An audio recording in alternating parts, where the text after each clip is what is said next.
উচ্চারণ করে তার পিছনে দৌড়াচ্ছি না, কিন্তু কারচুপি ইঞ্জিনিয়ারিং যে ভাষায় যেভাবেই বলেন এটা যে হয়েছে এটাকে অস্বীকার করতে পারবেন না।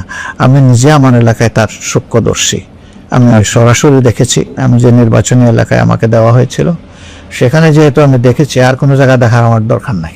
এখানে আমারও বিজয় ছিনিয়ে নেওয়ার জন্য একটা সেন্টারে হামলা চালানো হয়েছিল দখল করে নেওয়ার জন্য।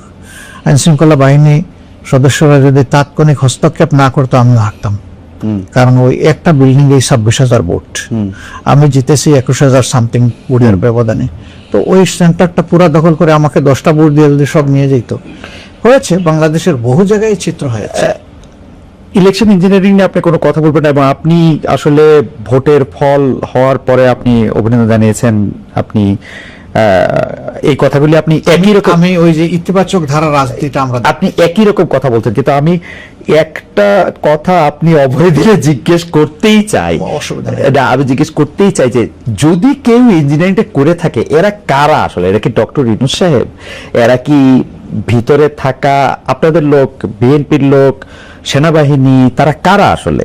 মানে if there is an engineering, এখন ওরকম স্পেসিফিক্যালি বলতে হলে তো আমার সামনে সাবস্টেন্সিয়াল ডকুমেন্টস লাগবে।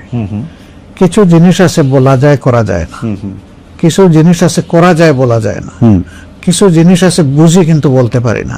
ওকে, এটা সমাজের কথা আমি বলতেছি, আমার বিষয়টা ভিন্ন। তো এই বিষয়টা পরিষ্কার হতে আস্তে আস্তে তো শুরু হয়ে গেছে না? এই দুইটা রিপোর্টকেই যদি আপনি সামনে রাখেন সেখানে আপনি কিছু আলামত পেয়ে যাবেন, এবং আমার ধারণা যে কিছুই গোপন থাকবে না। দেখেন, এই 2008 সালে যে ইঞ্জিনিয়ারিং হলো, সেই ইঞ্জিনিয়ারিং এর পরে এরশাদ সাহেব হাটে হাড়ি ভেঙে দিলেন একবার সংসদের ভিতরে।